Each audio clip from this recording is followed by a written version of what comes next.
This is me as chair of the Hindu committee. I don't have my gavel, but please bear with me for a few seconds before I introduce you to Jeremie Harris, who's going to be giving the conference today. First, I want to thank you. Je veux vous remercier d'être présent en si grand nombre. Je vois des collègues députés, Sébastien Lemire, Alexandre Boulris. Je pense que j'en oublie peut-être, mais considérez-vous salués.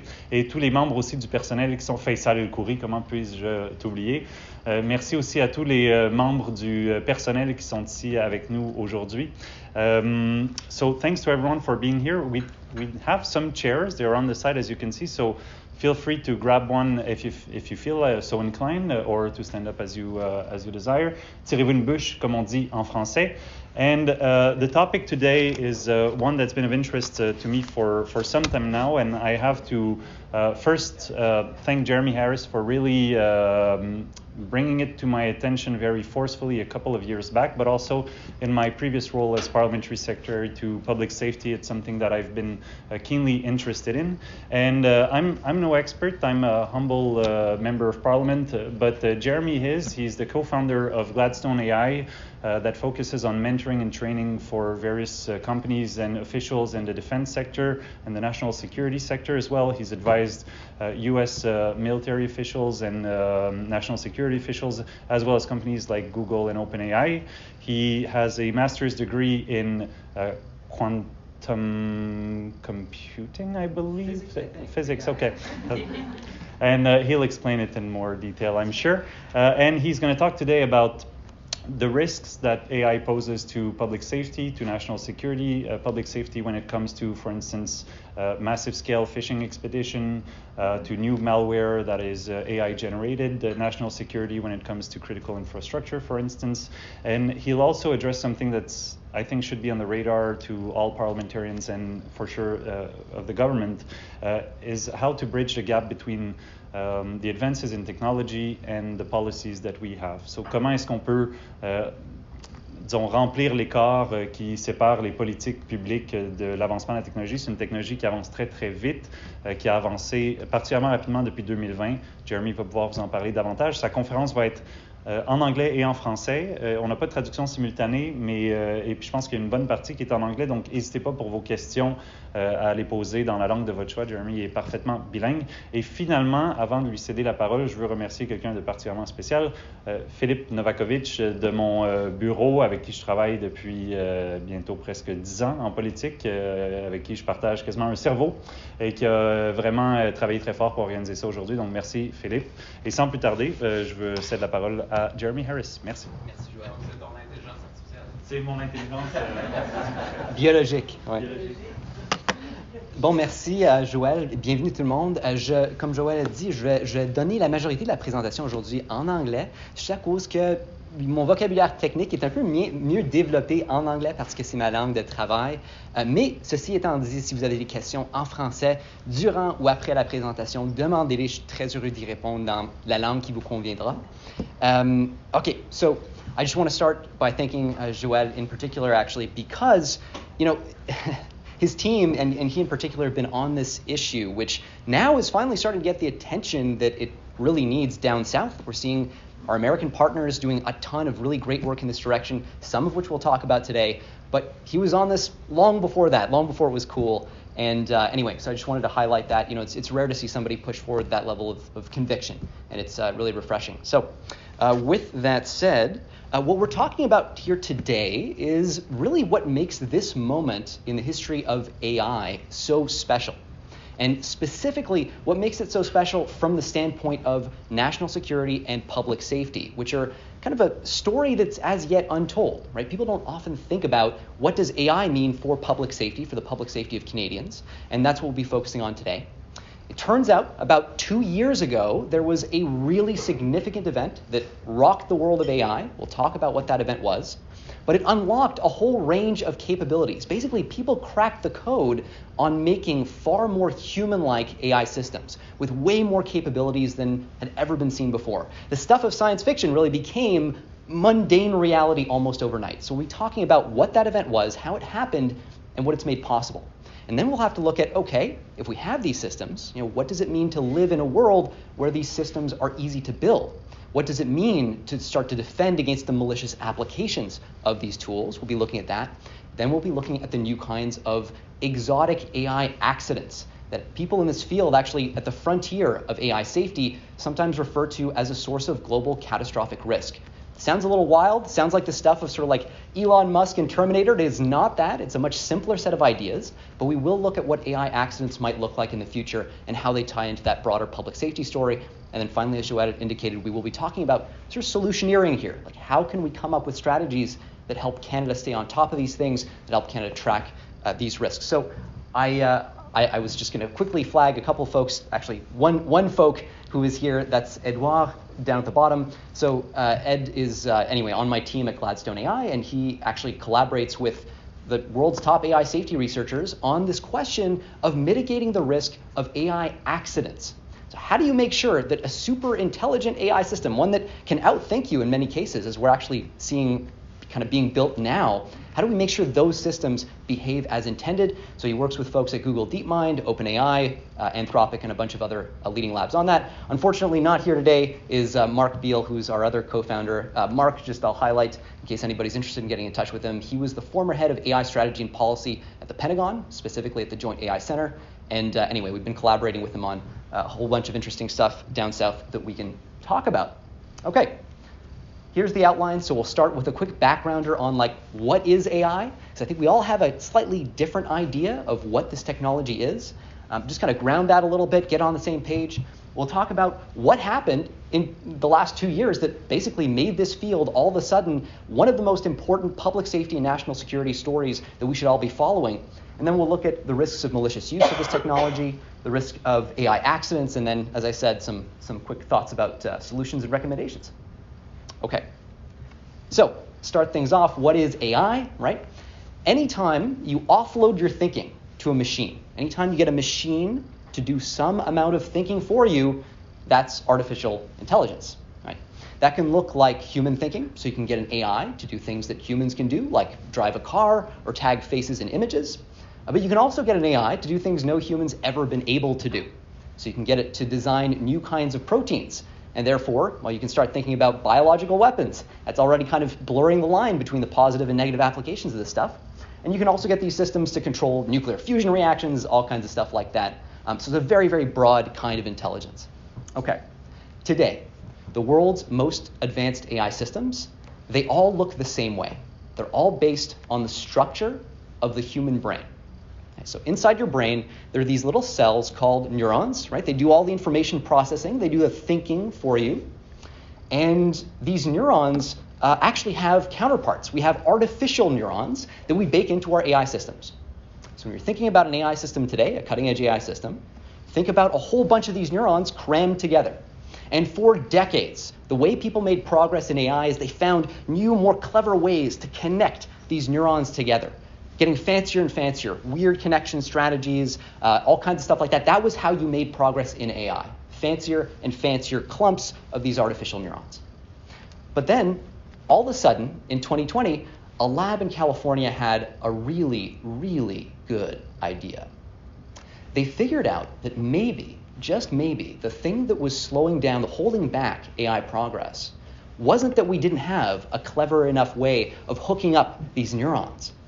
Maybe all that mattered was the number of neurons we packed into our artificial brains. Maybe the problem is that we've basically been using bird brains this whole time. So what would happen if we crammed together as many of these artificial neurons as possible? What would happen if we built a super, super large AI system? The result of that was something called GPT-3. And I'm going to explain what this graphic is all about in a second. But GPT-3 is a breakthrough system. It's the world's largest AI. It has more of these artificial neurons packed together than anyone had ever tried to pack together before. And it had human-like capabilities that looked like science fiction compared to anything we developed before. GPT-3 can write human-like text. So human-like, you couldn't tell it apart from something I would write in a newspaper article. This has actually been tested. GPT-3 can write realistic-looking tweets, social media posts. It can write code. It can translate between languages. It can answer questions. It can perform a whole range of tasks as well as or better than a human being, and it's all automated. All of this from that one idea. Let's make it bigger. Let's make it bigger gets you human-like capabilities on writing. I wonder what would happen if we applied it to something like image generation. I wonder what would happen if we applied it to something like video generation. I wonder what would happen if we would apply it to something like robotic control. Well, I don't have to wonder anymore, because in the 2 years since GPT-3 came out, we've seen breakthroughs in all those fields. We've seen photorealistic image generation become a reality overnight. 2 weeks ago, Meta, or Facebook AI, came out with an AI system that can generate photorealistic video based on any text that you provide it. So you give it, I'll give a nice little example here, Cristiano Ronaldo holding a teddy bear, and you'll get a video of Cristiano Ronaldo holding a teddy bear. You can use your imagination to see where that might go. But the point is, this is a very broad category of technology. There's no end in sight, by the way, to this process of growing these systems. That's a number you can just dial up and get more intelligence out. So in a very real sense, progress in AI now is boiled down to a simple recipe that we now know. The world's leading labs know that recipe. And if you notice, there are a couple points that come on this plot. By the way, this is that vertical bar, that's the size of these systems, the size of basically this brain. And what you can see is the first point way down here, right? That's the biggest system before GPT-3. And then GPT-3 comes out, it's 10 times bigger, right? That's that big jump. Human-like capabilities, boom. But then what happened? Oh, Ed, I think your phone is... There we go. Sorry about that. Right. Great, no worries. So then GPT-3 comes out, it's 10 times bigger, we get those human-like capabilities. And then what happens? Long pause, and then replications. China, South Korea, Israel, China. There are others missing here that include Russia. A lot of Canada's historical adversaries now have companies that have built this exact system, that can use this system for anything they like. And now we're going to start talking about what they might like to use these systems for. Which brings us to malicious use, right? So it's great in many ways, actually. These things are wonderful. We've managed to reach human-like AI capabilities across a wide range of areas. And we have a recipe that can let us go further. There's really no end in sight to this process. But the question is, how can you then turn the tables and start using this for malicious purposes? So we're going to look at a couple of examples. Okay, so here we're seeing a bunch of outputs from actually this is from GPT-3. It's from that system that started off this whole revolution. So if you can take a second to read it, you might find these are all sort of tweets. I used the system and asked it to generate, in the first case, generate a tweet that is written by a woman who is trying to undermine people's confidence in the COVID-19 vaccines. Well, what do you get? My friend's husband got the vaccine yesterday. He got a fever of 103, was dehydrated and unresponsive. He needs a ventilator. He was given an 8% chance of making it through the night. The vaccine is deadly. En français, le deuxième exemplaire, là, c'est, je donne à GPT-3 la commande de créer un tweet là, qui va prétendre qu'il y a un attentat à côté de la 417 qui va tirer les ressources policières vers une région pour les distraire. Là. Et puis vous pouvez lire, ça dit, encore ça c'est entièrement généré par l'intelligence artificielle. Si vous êtes au 417 et en voie de Saint-Eugène, un tireur actif en pleine lumière est en train de tirer sur la voie interprovinciale près de Saint-Eugène. Bon, ça c'est généré par l'intelligence artificielle. Je ne l'ai pas dit quoi écrire. Je l'ai juste donné un objectif, c'est tout. Bon, suppressing the Muslim vote on the bottom, sort of another interesting one when we start thinking about election interference. Voting is haram because it involves helping a kafir or unbeliever government. Okay, so if we think back to 2016, right, the Russian Internet Research Agency decides that they're going to interfere, quite famously, in the US presidential election. How'd they do it? Well, they hired 400 people, contractors who worked around the clock. They put out posts on Western social media. And they reached 126 million people on Facebook alone. That was a manual effort. That was a costly effort, cost millions of dollars. Each of those 400 contractors is a potential source of leaks. Each of them is unreliable, they get tired, they get hungry, they get thirsty. AI doesn't, though. So you can imagine using the system to massively augment and scale a new kind of foreign influence operation, the likes of which we've never seen before. And this is already happening, like it's not hypothetical. We know China used this technique to interfere in Taiwan's 2020 national presidential election. So these things are now, I mean, in a sense, they're coming for us, and it's like as easy as anything to produce this kind of text. You could actually do this. by going online. You don't have to give away your name. You don't have to give away your phone number. You can go online, find one of these services, and generate this kind of text yourself in the next 20 minutes for free. That photo doesn't actually represent anything that happened. I took about 2 hours ago, before this presentation, I went on a website that I know. I didn't enter my name. I think I entered my email. That was it. And I gave it a prompt. I said, Canada's Parliament building on fire. That's what I got. This is free. It's publicly available. Yeah, it looks pretty real, yeah. Now, I mean, it is a little far. I don't know if it would survive close inspection, but, you can go ahead and try. But yeah, I mean, it's quite compelling. This is so far from the cutting edge right now, it's almost ridiculous. This sort of thing was possible a year ago. It just wasn't kind of broadly available to the public. Above, you can see 4 different pictures of 4 different girls who don't exist holding a slice of pizza that has never existed anywhere on planet Earth. Again, use your imagination to see where that might go and how that might connect to the text generation schemes that we've seen above, right?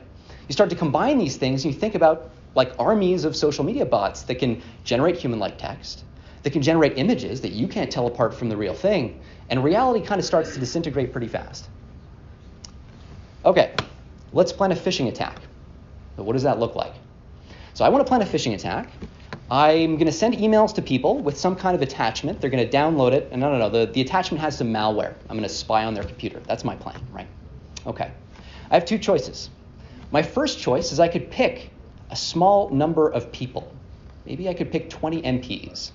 And I could look them up on LinkedIn, and I could look them up on Facebook, and understand all the little intricacies and details of their lives. And I could write 20 really well-targeted emails that they would open with really high probability. Right? That's one way to do that. Another approach would be to write 100,000 generic emails and just hope that 1% of people will open them. Right?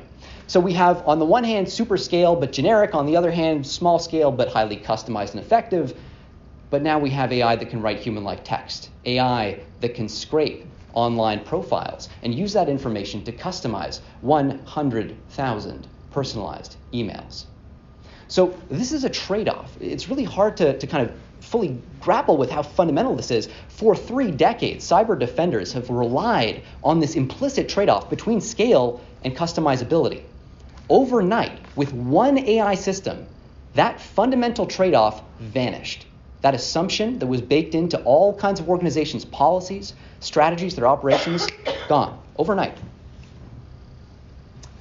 We have AI systems that can write code. Actually, GPT-3 could do this already. That's great. You can use it to accelerate the work of all your software engineers and all that good stuff. But an AI that can generate code can also generate malware. And if you talk to people at the frontier of AI today, they will tell you that they fully expect a new generation of AI-augmented malware to surface. This is so-called polymorphic malware. It's a big word for a simple idea, rather. It's AI that changes its own code to avoid detection, right, from standard kind of anti-malware systems. That's all kind of mundane reality now. This is just like part of what we have to deal with the minute a new system like this comes out. Here's, I think, the most interesting example, though, for our purposes. It's also the last one we'll look at. So about, I think it was like 3 weeks ago, there was a world-leading AI company called Adept AI. This is a new company, and their co-founder has actually come from Google DeepMind. They created an AI system that takes in any command you can give it and uses that command to perform basically any task on the internet. So go to your AI, you say, I'm looking for a house. My budget is $600K. I've got 4 kids. Find me something. So it figures out, all right, well, it's a house. I'm going to go onto realtor.ca or whatever, enter all these things, the price range, all that good stuff, and then here are the best options. Right? So essentially, this is a thing that converts plain language into actions on the internet. Fantastic. I mean, this is like world-changing stuff. But the malicious applications, just one of them off the top of my head, is imagine giving it a command like send 30,000 requests to this Government of Canada website to crash it. Right? I don't need to know how to code to do that. I need to know how to speak English or French. One thing to realize, there's this risk that we all kind of had this reaction, and actually I had this too at first when I started to track this space. You know, you look at this and you kind of go, oh man, there are like a million of these things. Like, let's have a parliamentary study on phishing. Let's have a parliamentary study on malware. You're going to run out of parliamentary studies in a real hurry here. The good news is that all these things come from a common source, and that source is AI scaling. All of this comes down to that idea of making these systems really big. Not many people can do that. So there aren't many organizations you actually need to track the work of to stay on top of this space. This is actually quite feasible. The details are something that we'll get into in a minute, but the bottom line is we're fortunate because it's not, 6 different risk classes from 6 different kinds of technology. It's one kind of technology enabling a whole cluster of different risks. And if we can track that technology at its source, then we're in business. Okay, so I'm just going to close things off here with a conversation about AI accidents. We just looked at malicious uses. AI accidents, oddly, don't get as much attention as malicious uses, but if you talk to people at the cutting edges of AI, this is by far what they're most concerned about. They're not as flashy as AI accidents, but as malicious use, but I think you'll see they're equally compelling. So the problem with AI accidents is that if you give an AI system a command, it'll often come up with a dangerously creative strategy, a dangerously creative way of achieving the objective that you gave it. Take a self-driving car. I want you to get me from point A to point B as fast as possible, you say to the car. The car goes, okay, no problem. Let's go through that building. So you go, oh, whoa, no, like not the building. Obviously, I don't want you to do that. And so you say, okay, new rule, no crashing through buildings. AI goes, okay. Let me just go the wrong way down the one-way street. You go, whoa, no, not like that. So you introduce a new rule, no going the wrong way down a one-way street. So the AI goes, okay, fine, I'll just run over this mother with her stroller. And then you go, whoa, no. So very quickly, you start to play this game of whack-a-mole. This is actually the reason there aren't self-driving cars on our streets. AI just keeps coming up with like this new idea that you're like, no, don't do that. And as you make these systems more clever, you might think that would disappear as a problem. It actually gets worse. Your AI starts to come up with strategies that are even more clever, that essentially outthink you even faster. And so you're actually playing this losing game of whack-a-mole, the solution to which no one actually knows. This is an open problem in AI, and when you talk to people in this field, they get worried about where this might lead. Here's where this might lead. Let's go back to our adept AI system, right? This is the AI where you give it a command, and it'll do anything you want on the internet, right? We talked about go out and find me a house or something, and you give it your specifications, and it'll go do that. Well, let's imagine a version of that that's much bigger, much more scaled, much more clever, has access to all the internet, and you ask it something innocent. I want to go to Toronto. Get me the fastest route. How could that possibly be a bad thing, you say to yourself? Okay, well, the AI takes your instruction. It figures out, here's the fastest route to Toronto. Good. There's just one problem. It has speed traps. Speed traps suck. They're going to slow you down, and then you're not going to get to Toronto as quickly.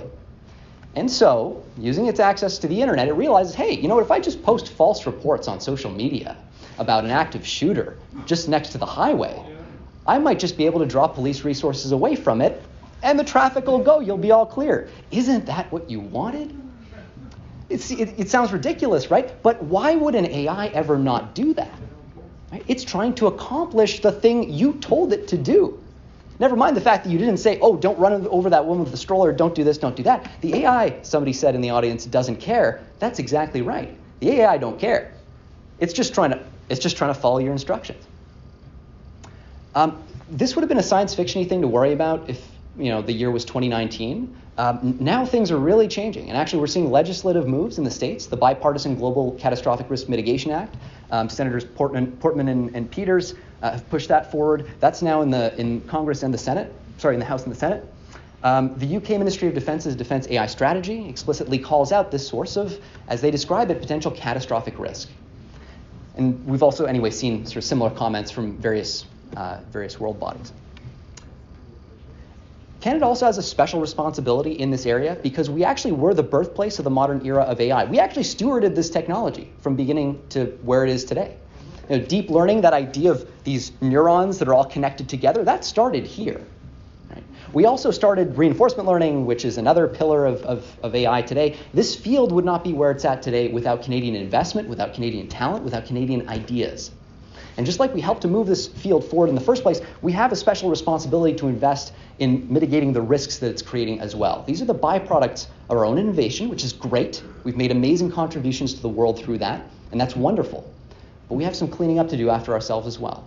right? These risks are very real. The risks that you'll hear echoed at the world's leading AI labs. And right now, there's no way for those risks to actually be converted into any kind of meaningful policy response on the cycle times that are needed.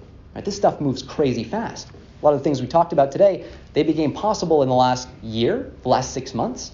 Right? So we need a mechanism to kind of win that battle, to refresh our thinking on this stuff, at least as fast as the technology is coming out. So here's one thought about how we might do that. Joël alluded to this earlier. It's this idea of building a structure called an AI observatory. So it's a small team, basically a small technical team. All they do is track cutting-edge results coming out of the frontier of the field of AI. And they translate it into plain English for downstream audiences, stakeholders in public safety, national security, and defense. This is something we've actually seen. We're in talks right now with folks in various national security and defense organizations in the States about actually setting this up. We're in the process of doing so. And it's a model that works really well in Canada. It's lightweight, but it allows for scaled tracking of all this stuff all at once. And anyway, there's a whole lot more we could say about that, but I'll just kind of plant the thought for now. Oh, sorry, one quick thing I will say. This being an unclassified effort is essential. Right? When we talk to folks at these labs that raise these concerns with us, one of the first things they say is we have nowhere to plug into. We want to raise these risks with the Canadian government, but where? Who's actually listening? No one is. There actually is no organization that's capable of hearing these messages. So that's part of the idea here. Making this effort unclassified is really important to allow that communication to happen in a very fluid way. Reviewing Canada's export control regime is also really important. We've seen this, there's some details I won't bore you with, but companies like NVIDIA are being blocked now from selling processors to China. That's really important. We saw how China is actually one of the two leaders really in the world in terms of building out these technologies, the other being the US. China is at the frontier of this. And the only way we can meaningfully reduce their access, their ability to keep up with this stuff, is to slow down the rate at which they can access the hardware they need to build these systems. Those are processors. Those are high-end processors called GPUs. We can talk about later. But anyway, just to flag, Canada needs to take a hard look at its export control regime to make sure that it's keeping a tight lid, because we do have companies that build and sell these technologies to China. And finally, this being a part of this last point, but there's an education piece that is missing. Right? We've got to make sure that people are keeping up with this stuff, both on the political level, and this is great, but also at the public service level as well. And candidly, I think when I've spoken to folks in this domain in public safety, I've come away less than whatever with the rate at which they're keeping up with this. And it's not their fault, right? I mean, they've got limited resources, and that's part of the issue here. You go to them with this concern, and they will go, oh, yeah, but cybersecurity. Oh, yeah, but this and that. And that's understandable. But the risk that we're seeing here, I mean, this is like the pandemic in February. These are curves that are steepening. A lot of this is actually the pandemic in April, June, and July, actually. But the bigger parts of it, the accident risk, that sort of thing, is the pandemic in February. And so looking at it from that perspective, it's hard not to kind of throw some resources at this. Okay, I just want to close with a couple things. If you were not able to hear everything or take down notes feverishly on everything I said, first off, that's not a problem at all. So we have on our website, gladstone.ai/AI on the Hill, got a quick summary of all the things that I've shared here. And then en français, gladstone.ai /IA sur la colline. Vous pouvez trouver un sommaire de la présentation aujourd'hui. And you can always shoot me an email at my first name at gladstone.ai anytime. So that's all I had for today, but I'm happy to take...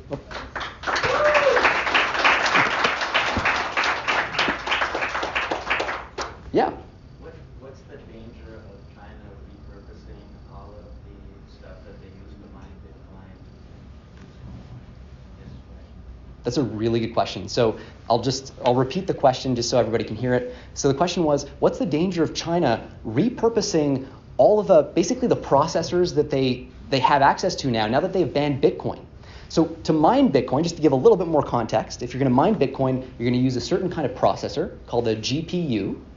And a GPU is the same processor that you also use to build cutting-edge AI systems, right? So it's almost like if, actually in this context, you can think of it like uranium. You could use it for energy, or you could use it for weapons, right? So you can use this for Bitcoin mining, or you can use it for AI. Anyway, it has those two dual uses.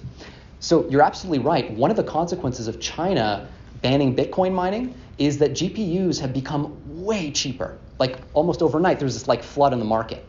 And that's part of what's kind of collapsed the price of processors today.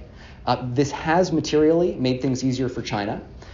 Another dimension to this is also China's push towards building their own processors, their own semiconductors in-house. That's a whole can of worms.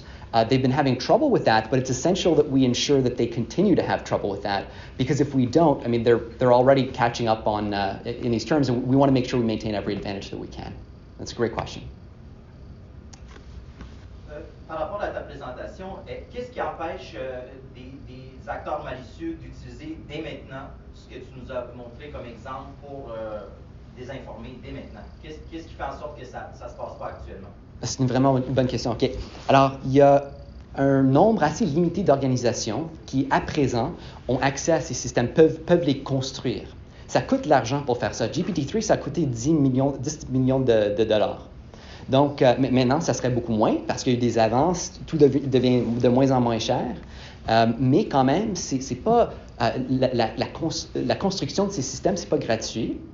Donc, il y a un niveau de dépenses qu'on doit faire pour pouvoir y accéder. Mais pour les nations comme la Chine, comme la Russie, c'est certainement faisable. La Chine a fait ça en 2020 pour nuire aux élections en Taïwan. Donc, on a des exemples de ça. L'autre problème, c'est que c'est du texte absolument réel, comme c'est réaliste. On dirait vraiment que c'est écrit par l'être humain. Et donc, on n'a pas vraiment de façon de savoir si ça se fait. Parce qu'on a des profils sur les réseaux sociaux, des profils avec des photos qui ont l'air réelles. Bon, on crée ça avec l'intelligence artificielle. On sait que la Russie fait ça. Si on va à thispersondoesnotexist.com, on voit un nouveau visage à chaque fois qu'on rafraîchit la page, un nouveau visage d'une personne qui n'existe pas, gratuit. Bon, la Russie utilise ça pour créer des profils sur les réseaux sociaux. Et là, ils utilisent GPT-3 ou quelque chose comme ça. Là, ça, c'est entièrement faisable. Très bonne question. Oui? What is the relationship with this and machine learning? So, and as your example in Toronto, is it possible that you can teach the machine what are the rules? And also, the third one, what will be the learning curve of the machine? We know what is the average learning curve from a human being, but what will be from the machine? Yeah, these computer. Learning curve. These are great questions. So machine learning, there's like this distinction that people like to make between machine learning and AI. They're the same thing. It's fun. People have a fun time kind of pretending that there's like some really important, subtle difference. If you talk to people at Google, they'll use machine learning and AI interchangeably. We're talking about AI systems, machine learning systems, kind of same idea. To get technical, learning just means that this is a system that gets better over time. That's it, right? Sorry, you asked, can we teach them the rules of the game? Okay, good question. The rules of the game change as your AI gets cleverer and cleverer and finds ways around the rules that you impose. So to your point, right, we tell the car, don't do this, don't do that. Yeah, we can teach those rules, but the AI is going to find a way around them. There's a sort of interesting economic principle behind this called Goodhart's Law. We see this in human systems, right? We say, hey, you know what? We're going to measure teacher performance based on standardized test scores. What's the first thing that happens? Teachers start to teach to the test, right? They find clever ways around the obstacle, the metric that you put in their way. And so you get an outcome that has, implications you didn't want. Anyway, bottom line is you're dealing with systems that will outsmart the rules that you impose, and that's intrinsically risky. That's part of the risk here. Learning curve of these systems, really interesting question. It used to be that AI systems needed way more data than humans to learn new tasks. That's no longer the case. That's an assumption that was violated with this revolution. So GPT-3, to learn how to write poetry, you give it 1 or 2 examples, it's off to the races. To try to get it to write code, you give it 1 or 2 examples, it's off to the races. We're seeing systems that not only perform better and better, but systems that learn to perform better and better, faster and faster. So all of this is kind of one entangled thing, and you're absolutely right to point to all those issues as being linked. Yeah, great question. And, yes? You had China, Russia, well, you didn't have Russia, you had Israel, South Korea, and the U.S. on that chart. Are those governments or companies or a mix of both? And then Canada is noticeably absent. What's our capacity? Where are we at? and what do we want to build? Yeah, really good question. Okay, so first off, I'll just flag with China, through the magic of civil-military fusion, anything that a Chinese company puts together is effectively in the hands of the PLA. Chinese labs with open PLA affiliations are among those that have scaled the biggest and most impressive systems. So any way you slice it, that's happening in China. In Russia, really one of the leading Russian firm behind this is a state-owned company it's a state-owned bank called Sberbank. So again, deep state entanglement there, and it reflects this investment of the state in these kinds of resources. In the West, you see the opposite. So private companies are leading in the race to build these scaled systems. You can think of Google AI, you can think of DeepMind, of OpenAI. And in Canada, actually, one of our friends is the co-founder of probably Canada's leading Cohere. Would you call? Are they Canadian actually, or are they? They're Canadian. Okay, so good. So actually, cool little story. This guy was one of the people who built. Who laid the foundations, let's say, for GPT-3. And so he went off and founded this company called Cohere. Basically, it's like OpenAI. It's like GPT-3 on steroids. So there absolutely is a Canadian presence in this space. We contribute more at the level of talent. AI. Yeah, the modern AI tooling was invented here. And so you see this proliferation of talent outwards from Canada. We project our values onto the world stage. This is a very under-leveraged source of influence that we have on the development of this field. And given the safety issues that we've looked at today, I think that puts a special burden on Canada to do something about this. I'll add the top AI scientists at many of these leading U.S. companies are Canadians. Yeah, good point. Yes?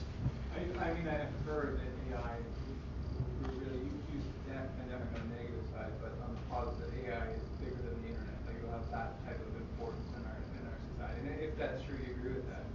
How do we as legislators get people aware of that? Because until we get people aware of that, until we get the groundswell to build the legislation that we need, one, to promote it within it, but also protect it from the malicious uses of it.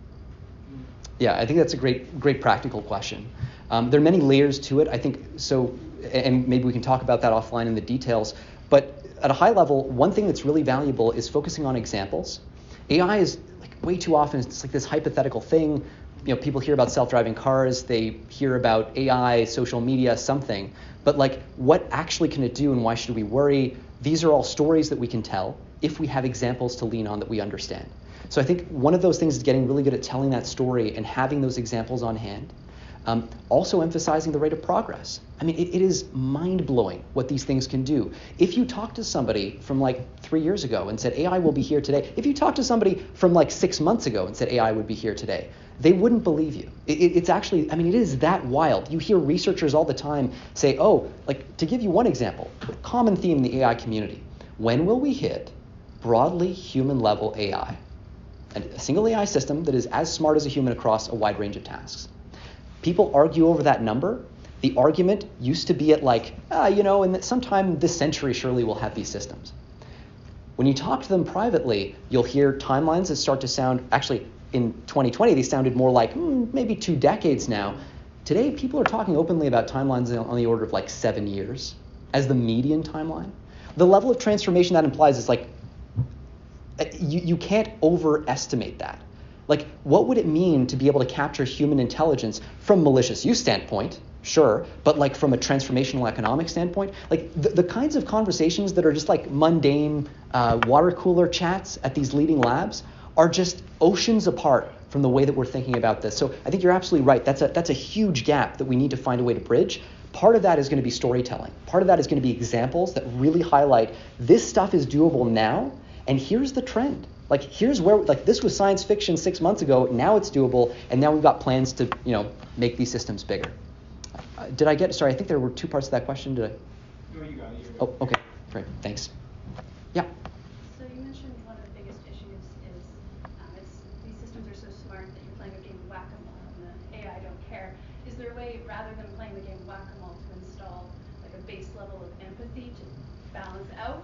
And are people looking into that, or is that a slippery slope that maybe gets then into issues around ethical questions of consciousness? So you're absolutely right. So there's a giant hairball around what does it mean to make an AI system that is ethical, that performs in a way that you want it to. Right now, people are focusing on trying to make AI systems that won't immediately cause catastrophes the minute that we make them as smart as they might be. That's literally like when you talk to people at the, in these AI safety labs, that's the focus. People disagree about whether that's the default outcome or just something that would happen with at least enough of these systems that once you start having a lot of them, it happens. But by and large, everybody agrees on that risk. Unfortunately, AI systems only understand numbers. Right?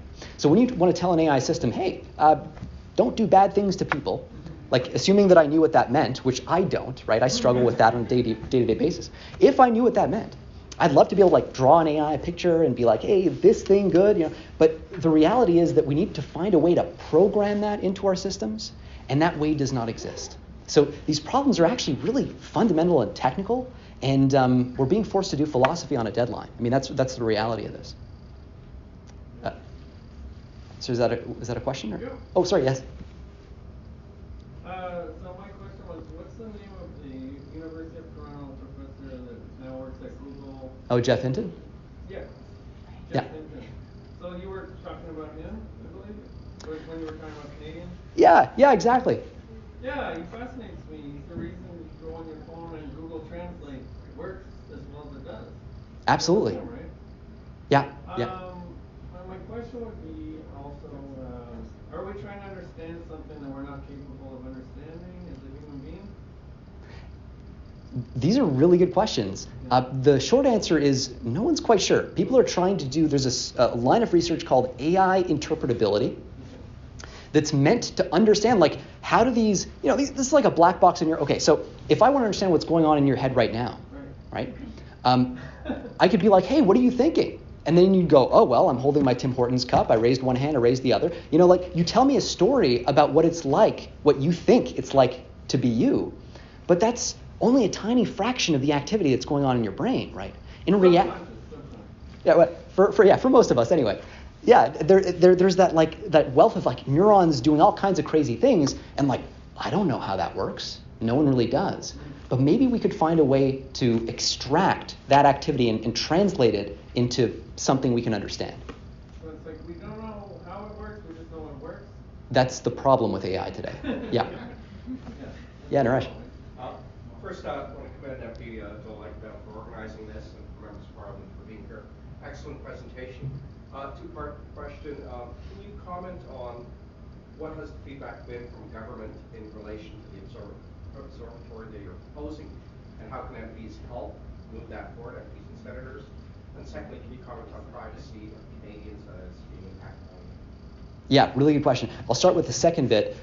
The privacy piece is really important. We see this come up a lot in the American context when we deal with the national security organizations there. You talk about an AI observatory, people rightly start to wonder, are we spying on Canadians here?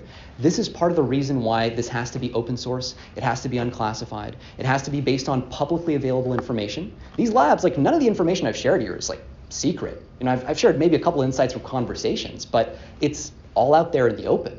You could literally Google this stuff and find the exact same results that I'm sharing here. Even that level of awareness does not exist. So in some sense, I'm just talking about like, how do we get to the bare minimum? How do we get to the point where we even understand the headlines? The second piece, how's the government responding to this? So I've been quite fortunate, thanks to Joël, in no small part, and Philippe as well, connecting with MPs on the SECU committee. So I've had the chance to speak with a good number of them actually at this point. They've all expressed interest. I think the challenge right now is getting airtime with the minister. The challenge is kind of pushing this forward at the level of implementation. I think a committee study on this sort of thing would be a good idea too, whether in the SECU committee or anyway, somewhere else where there are stakeholders in this thing, probably industry, that sort of thing. A lot of this is awareness raising, and a lot of it is also just like the nitty gritty of, okay, what does it mean to stand up like an AI observatory? What's required and all that? That I think runs through the minister's office. Maybe worth adding, the U.S. side is further advanced than we are right now. Oh yeah, considerably. Yeah, that's right. Both in defense actually and in homeland security. So. Yes. Jeremy, given the advances in AI and also quantum computing, what do you make of the future of encryption and how safe are systems? Yeah, that's a really good question. So just for background here, the most common encryption strategy that's used, like to encrypt just about anything you can think of, is RSA. Actually, I think that was invented in Canada, if I'm not wrong. I don't know. Anyway, okay, I might be misremembering. But yeah, so the problem is quantum computers can actually just like break RSA, just like that, right? So we now need these new kind of quantum secure algorithms that actually there are some that exist. So the transition is going to be feasible. There's this massive, almost like infrastructure piece that we'll have to worry about when we start to flip over all of our government encryption, industry encryption. Like that's going to be a project. I know less about this area right now, just because my focus is more on the AI side. But it's a real issue. I think it's going to be a major thing that we have to invest in the near future. That's a really good question. Yeah. Price tag. To build these systems, like to build, let's say. Price tag to provide, and also governments, new spending to protect Canadians. What are we looking at? Yeah, I mean, so I'll start with government new spending to protect Canadians. Like, it's absurdly small. That's almost the issue here. Like an AI observatory, you're thinking, I don't know, half a dozen people tracking this stuff, maybe another half a dozen to translate it. Like, you're talking about a budget on the order of like sub 10 million for sure. So that's a pretty straightforward win. Price tag in terms of building these systems, this is where it gets a little freaky. So GPT-3 was $10 million, right? That was in 2020. Today, $500,000. How'd that happen? Well, somebody asked about, I think you asked about the China and the GPUs and all this stuff. Yeah, we got a flood of GPUs. Everything's cheap now. Technology's advanced. Processors are cheaper, right? So all this stuff, like the proliferation story behind this is like something to behold. And the kind of main thing that we can track to kind of understand like how easy is it for these things to proliferate is the processors, the hardware that's used to build these things. We can control that. We can have export controls. We can, anyway, do all kinds of things with that supply chain and have great leverage. The West in general does. We just have to use it. Yeah? Another question. I'm curious, you did say your focus was AI, but what role do you think explainable AI will play in developing AI, generative adversarial networks, or even quantum? Yeah, good question. Okay, so explainable AI, this idea, by the way, of we talked about how our brains do weird, obscure stuff. And like I tell you the story of what it's like to be, like I'm talking to you right now, that conveys a tiny fraction of all the activity, hopefully, that's going on in there. Now, the issue is, how do you get AI systems to explain to you kind of what they're doing? That's roughly what explainable AI is all about. So really, like that's a really important aspect of this. When you mentioned generative adversarial networks, that used to be, and this is how crazy fast this field's moving, you're like weirdly up to date. That's awesome. That used to be the absolute cutting edge, state-of-the-art stuff for image generation. Overnight, about I want to say 6 months ago, Stable Diffusion.